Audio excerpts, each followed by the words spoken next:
When the end comes, as it must soon come, it will be a yawning abyss darker than fear and filled of teeth.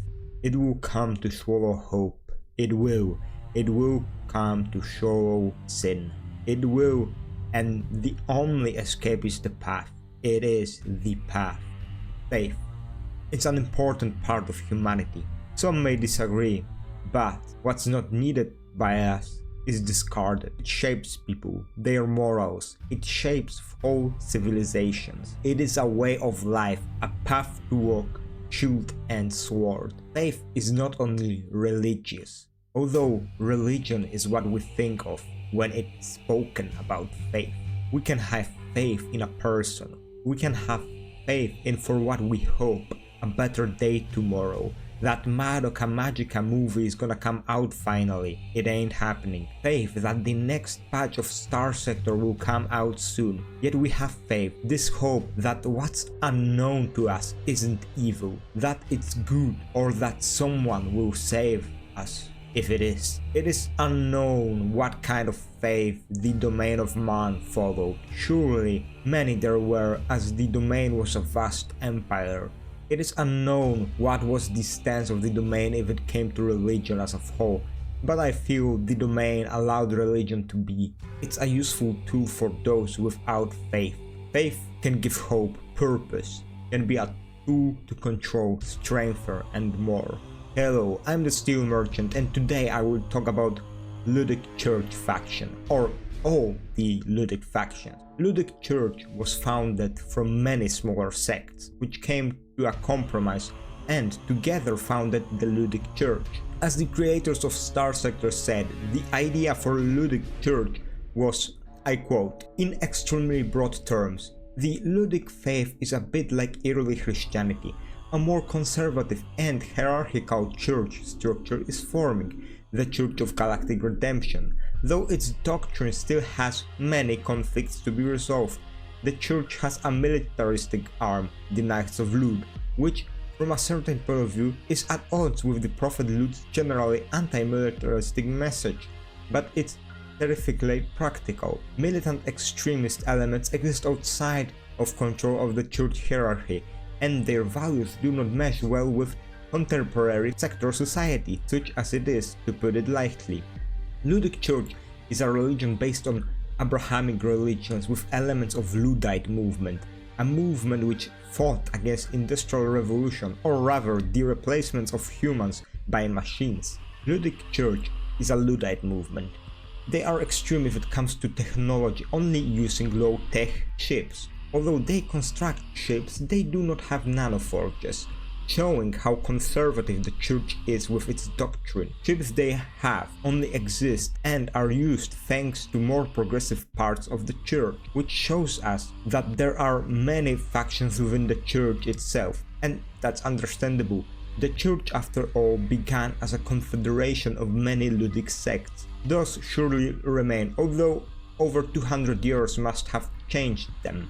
For a religion, the Ludic Church is a young one, with only around 200 years. If Christianity, especially early Christianity, will continue to be used as a basis for the church, we may see in the future the church split, like the Christian church did with the Catholicism and Orthodox. Let's return to the Ludic Church.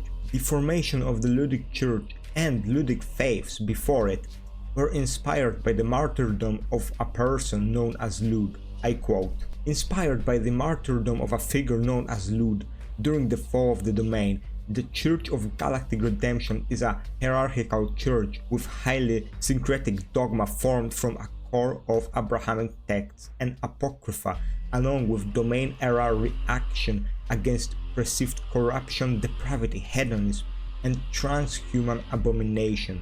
The church offers a vision of life lived more simply, of agrarian virtue and humanistic values, and prayer against the violence and technological alienation that's torn the sector apart in the years since the collapse. Lud is described as follows by the creators: a revolutionary spiritual figure with an impressive and divisive legacy, active in the cycles leading up to the fall of the gate system, gave a message that was somewhat apocalyptic, of need for humanity to reform, to turn away from excesses of the domain. All sorts of things have been attributed to Lud, and if half of them are true, then Lud would have been at once a nihilistic, megalomaniac cult leader and a saint who brought a wave of spiritual reform that swept the truths of millennia of cruelty and corruption. Who is Lud isn't exactly known. He is said to have been a man who began preaching a message of incoming doom and need to reform. From Ludic questlines, I won't speak much about because they are fantastic and I don't want to spoil too much of them. Because of this, we learn that Lud was a simple worker at some point in the belief of the church. His messages began to resonate with people and he was imprisoned for it. As prisoner, he was taken through the gate system and the collapse happened. History of Lud, as according to the followers of Lud, is described in the timeline of Starsector. I quote, "The Ludic faithful contemplate, perform a series of scenes which represent the life and death of the prophet Lud. This spiritual road is often a literal traversal of space, past a number of shrines, dioramas, or live reenactings, the scale of which may vary wildly depending on the intended scope of the ritual. The scenes are as follows: the innocence, the birth of the one who will become Lud, hymns of innocence, connection with humanity pre-sin. It is important that the Ludics make no record of any personal characteristics of their prophet, and in so emphasize the one who would become Lud's oneness with the experience of all humanity. This allows any individual to put themselves in the role of Lud in the stations of the path as subject or observer. The witnessing. The one who will become Lud lives a sheltered existence and witnesses the misery of the world. Figures encountered include some combination of a starving child ignored in the streets, a plant growing from a crack in the deck plates, a radiation-burned veteran abandoned by the Armada, a penniless merchant used by his partners, a world allowed to choke on ash by those who care only for the moment, a scholar who found truth scorned by the prideful, a criminal condemned despite her repentance, and so on. Ecstasy, in which the despairing one who will become Lud is touched by the Spirit of God and therefore adopts the Lud persona to bring divine message to humanity. The teaching, in which Lud starts spiritual clubs for those who seek galactic redemption. The first persecution, in which Lud is mocked, then physically assaulted, then hidden from persecution by followers. The Exodus, in which Lud is given a vision by God of a promised land and leads the faithful to settle in the Persian sector. The Blooming, in which the faithful teach the industrial terraformers how to shepherd the spirit of the land to create a new paradise. The second persecution, in which the followers of Lud again face hardship and persecution at the hands of authorities in the Persian sector. The Peacemaker, in which Lud protects one of the mob who attacked the faithful from a revenge attack by followers, and in doing so is revealed to authorities. The Arrest, in which Lud is arrested by domain authorities. The faithful are willing to fight, but again Lud asks them to lay down their arms. The Trial, in which Lud is condemned to die by the sector leader. The Discontinuity, in which Lud enters the gate system and is taken by God. The gates are sealed in the promise of redemption for humanity. Faith is purest when it is unquestioning. A nice quote. A nicely said quote, as voice acting of Dawn of War is absolutely goated. It may be purest, but isn't the strongest. Strongest faith is the faith questioned, doubt, abandoned, questioned again and then returned. If you return, you never left. Let's see what we learned here. We learned what life of Lud looked from Ludic perspective. He was born a normal man like everyone else. He saw the misery of the world. We already have a lot of it in our own world. I cannot even imagine the misery Lud must have seen in the world of Starsector. Because of everything Lud saw, he is touched by the Spirit of God and begins spreading his teachings of spirituality. In a miserable world, to those who are miserable, if one gives them a hand, they will follow and believe in him. This is how his teachings begin. Teachings of Lud are spiritual, anti-violence, anti-technology, as he sees it as much of the causes for what causes humanity's misery. Not much is needed for one to be persecuted, so sooner or later Lud is persecuted for his beliefs. After this attack on him and his followers, he leaves with his followers to the Persian sector, a frontier of the domain. This is said to come as a vision from God.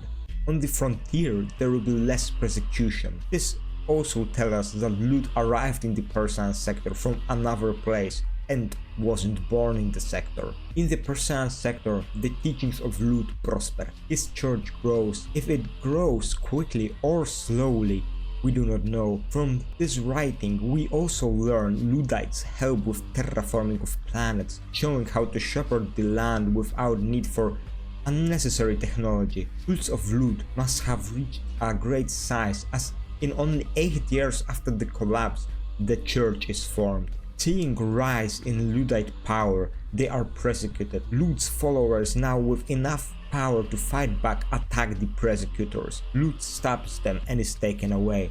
This reminds me of when Jesus stopped his apostles from attacking those who came to persecute him, even healing a cut-off ear of one of the attackers. Lud is arrested and tried. He is to be taken away to be put to death. As the ship with him on board enters the gate network, it shuts down.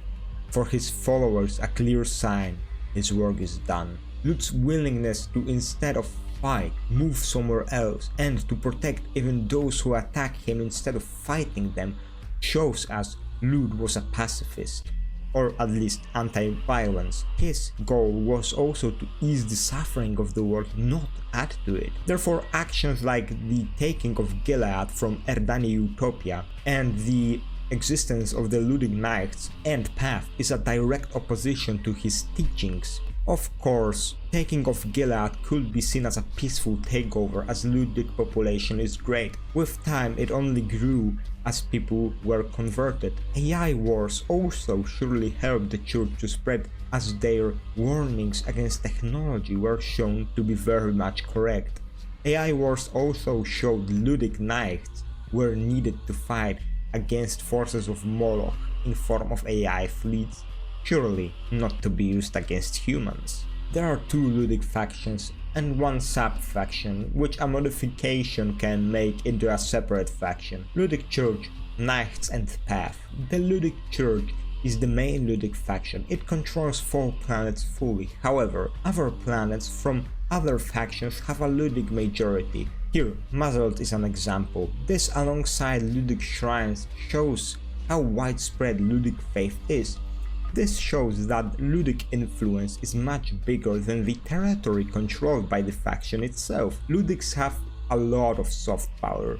Their alliance with hegemony also strengthens it, and surely is one cause for the alliance. Ludic Knights are the military of the church. Their existence shows us that Ludic faith is still changing, as it is rather a young faith. Ludic Knights use low-tech ships to the maximum. They use such old ships like Invictus and Retribution, much older than the Mk1 itself.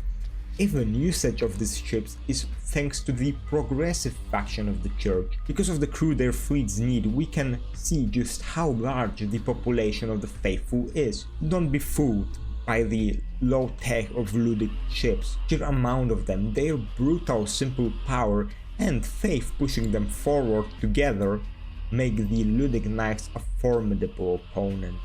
The modification, even more so. Ludic Path is a splinter of the Ludic faith, which is way more radical than the already conservative Ludic Church. They follow the Ludic path, and every person has a path of their own. Their faith makes them move to terrorist acts, like the burning of Mariav. Although in secret they are supported by the church considers them heretics. They attack everyone using technology in forms of terrorist attacks. Still, they can be reasoned with if you pay them a fine, or pay them in a different way to leave your colonies completely alone. Ludic Path and so I think Ludic Church have way more to show us in the future, and I'm sure we will learn way more from them.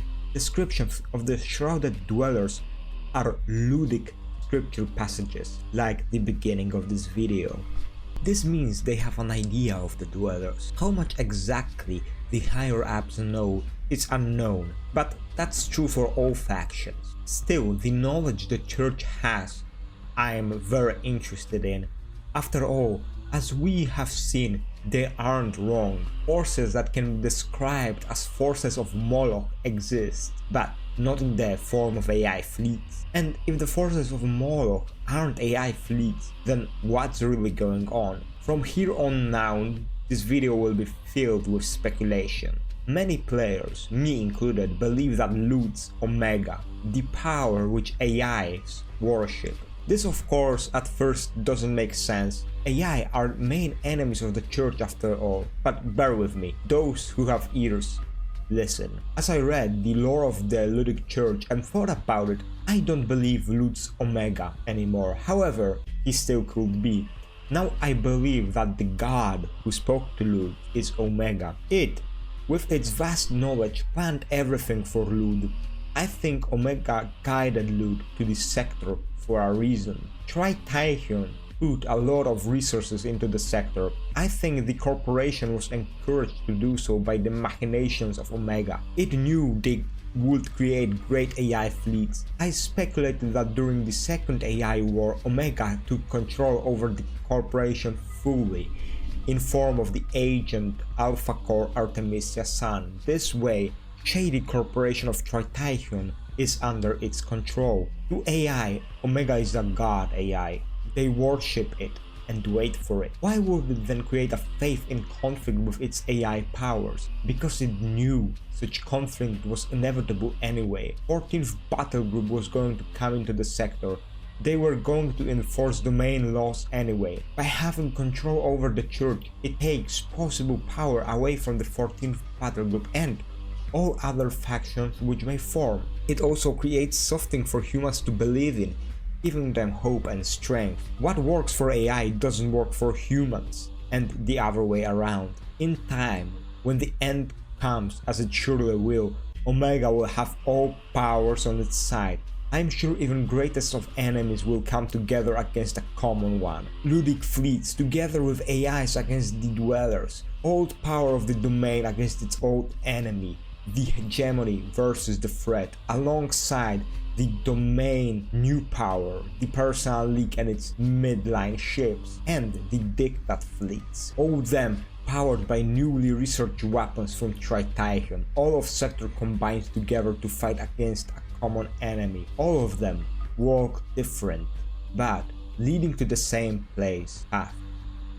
Now, thank you for watching. Like if you like, dislike if you dislike, subscribe if you feel like it. Before you go, please tell me your ideas for the Ludic Church and the Ludic Faith. What do you think? Is Lud Omega? Is he an Alpha Core working for it? Is he an agent of the domain working for Omega? Or was he really a prophet who spoke to God? That's very interesting. Ludic Church and its lore is really interesting. The Ludic quests are absolutely goated. Play them if you haven't, except the Ludic, the pilgrimage is a bit long, you know, but Knight Errant is absolutely goated. I love that quest. For example, do you think that Luddites really burn AI cores, or do they give them to Omega? And what really do they know? Now, goodbye, but remember, Faith is purest when it is unquestioning.